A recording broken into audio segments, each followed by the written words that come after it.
Could we start by talking about Marvin Johnson? Obviously stories in the club today that the club have turned down a bid for him. Can you shed any light on that? Yeah, well, I mean, I think we had an approach from Oxford, and we respect their approach. But a couple of things about it. One is, I'd be amazed if Oxford have in their coffers the amount of money that would be required to get Marvin out of here. Secondly, I think that if Marvin is ever going to leave here in the short or medium term, then his ambitions will be in a league, not a club. There's not a criticism or not an observation about the club, but more about the league that they're playing in. I was at Brighton and Lazio. I know it's a friendly, but I could have dropped Marvin into that game, and for me, he'd probably be the best player on the pitch. So Marvin can go to the Championship and can play in the Championship without any doubt in my mind. He's an outstanding athlete, he's an outstanding player, he's got an outstanding attitude towards training, towards playing, towards his teammates, towards the team ethic, towards even, when he gets kicked, he gets up, runs away, he never complains, you never see him moaning at referees, he has a wee kind of look at the linesman for a bit of sympathy. He's got a fantastic attitude, so, I respect, as I say, Oxford's approach, but I'd be amazed if they can afford to get him out here. So was that bid well below what multiple value the player at? Yeah.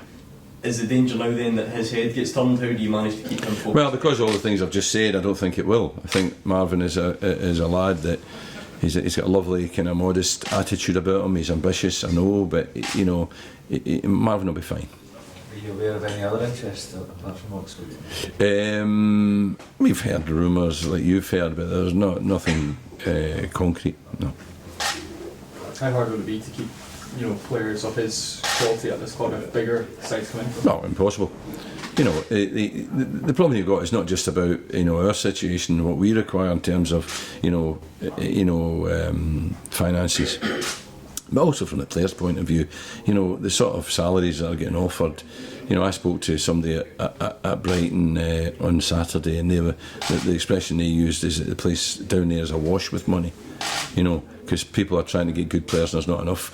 So players are getting offered wages that are just another level up from what they were, a year or two ago. So, when that starts to happen, then a player gets an offer that is, substantially more than we're able to offer, then how can we possibly stand in their way? But what we've got to do is we've got to balance that with the interest in the club, and we've got to, be sensible about our value, but we've got to be also, look for the sort of market value, And on to footballing matters, how big a season is this, both on and off the pitch for Motherwell?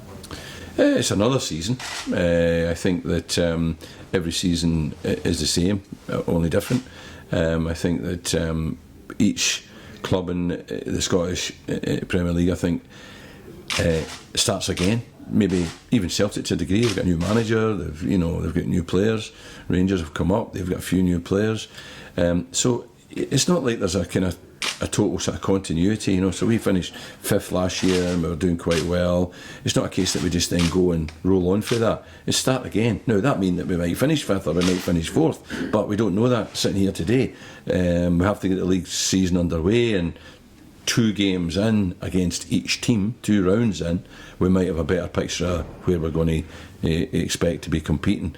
But I think that in the early part of the season we're all establishing ourselves and seeing if the signings we've made are good and see how they fit in, and sort of just really getting to know how well we're going to do. Has it been difficult to prepare for this weekend's match, knowing that Kilmarnock have brought in 11 new players? No, we've got a video to show the boys in a minute of what they've done recently. We've got intel on all the new ones they've brought in. We've done our due diligence. We know who they are. We know what foot they kick with and what they can do and what they can't do. And what we'll do is then take all that information and try and distill that into a picture for Saturday that it will be fairly accurate as to how they'll come out and how they'll play. A lot of positivity from a Motherwell perspective in the League Cup. Not the same can't really be said for Kilmarnock. Does any of that impact the game on Saturday? I don't think so. First game of the season, is always a bit freaky. I think anything can happen. So you have to be careful and not worry too much about that sort of thing. players have a habit of sort of galvanising, on that day. So, we've got to make sure that we're right for it, and that we expect, Kilmarnock to be at their best, whatever that is, and hopefully we can deal with it. Is this different for you though, going into a new season where you actually do have a bit of confidence and momentum already? Because usually you're going into the opening day perhaps not knowing fully what to expect. I think the League Cup's been fantastic for getting us ready. I think any doubts that anyone had about that has probably gone. I know that Mark Warburton and myself both felt that maybe that game came a bit too quickly for either of us. I mean, obviously worse for us than it was for them, to be fair. But I think the League Cup format as it is has really helped us prepare for the new season by getting us focused and really each game being competitive. They've trained really with matches in mind rather than just running in mind. So no, I think that it's been good preparation, and yeah, it has got us with a little bit of momentum behind us. How's Scott McDonald after? He's fine, he's training. Yeah. And you've got Jacob Blythe, he said he had a all clear yesterday, is it? Yeah, he'd all clear on his leg, or his hip, and his side. Now we just need to get an all clear on his head, So, we've still got a wee bit of work to do there. Obviously the guys on sort of short-term deals, the trialists, any progress and who's going to stay out of them or either of them? If I had the finances, I'd keep both of them, no doubt about it. Lee Lucas and Craig Clay are both players that are good enough to be here and good enough to be part of our squad.